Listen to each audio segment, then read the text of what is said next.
There are those who tell strange stories about this house, that the objects in here, the pots, the chairs, even the very timbers have something amiss with them. Some say they've seen people enter and never come out.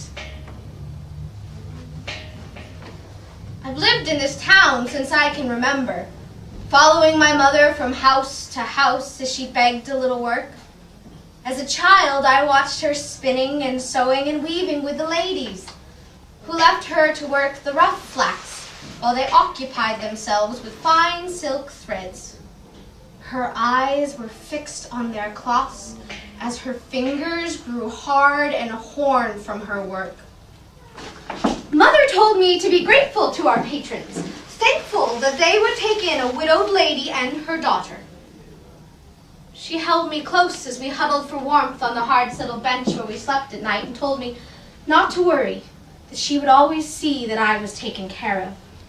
We'd always move from house to house, but that year, the year of the witches, we stayed with the Corwin family.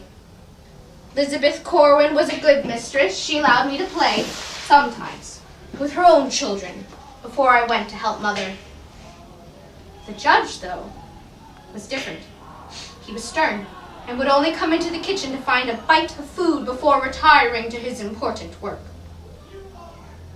My mother was spinning the flax when it happened.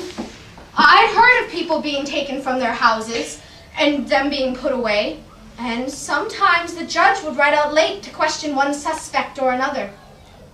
I thought the judge would keep us safe.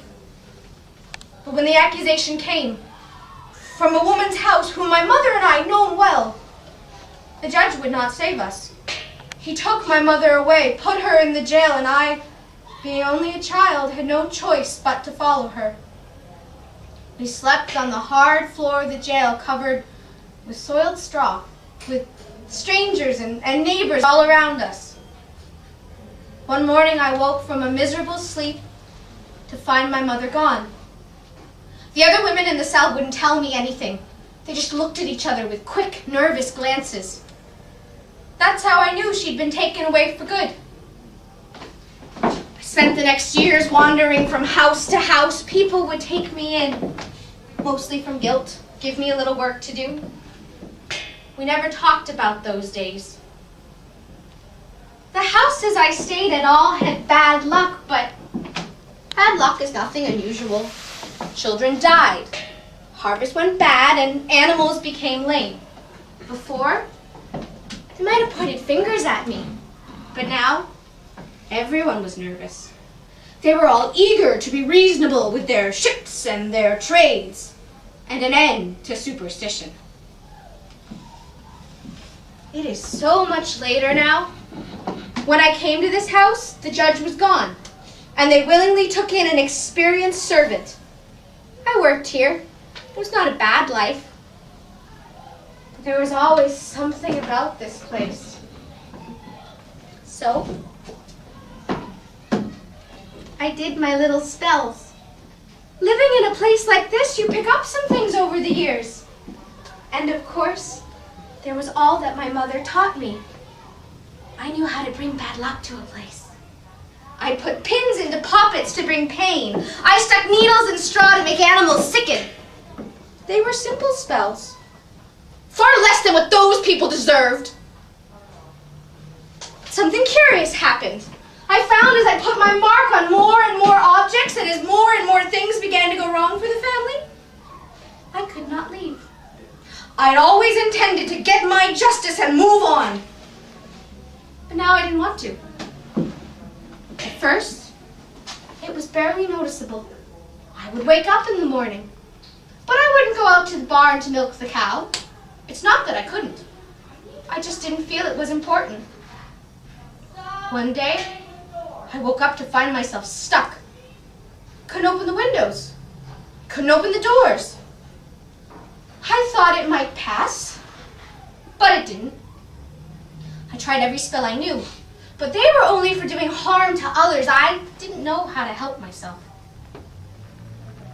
I couldn't sleep that night. I shivered against the cold and against whatever was keeping me here. I know I finally drifted off to sleep at last, because while I was sleeping, I saw a ghost. My mother stood before me. She reached down and stroked my head like she used to do. She whispered in my ear she would always see me taken care of. She was sorry she'd been unable to protect me in the jail. That she was proud of me for avenging her. I woke up to find the house was mine! Walls were meaningless. I could slip in and out as easily as rain through a crack in the plaster. I could hide myself in the creaks in the stairs. Sometimes, I go back and forth in time to play tricks on the people who lived in the house. I stick pins into puppets lying in children's beds. They sicken. But you see, there was an awful lot of bad luck back then. And sometimes, I hide myself amongst groups of people like you, who go trudging through this house in your strange clothes. And sometimes, I choose one of you to keep as a playmate, and you never come out again. So you see, I know the truth about all the strange things that go on in this place. I make it that way.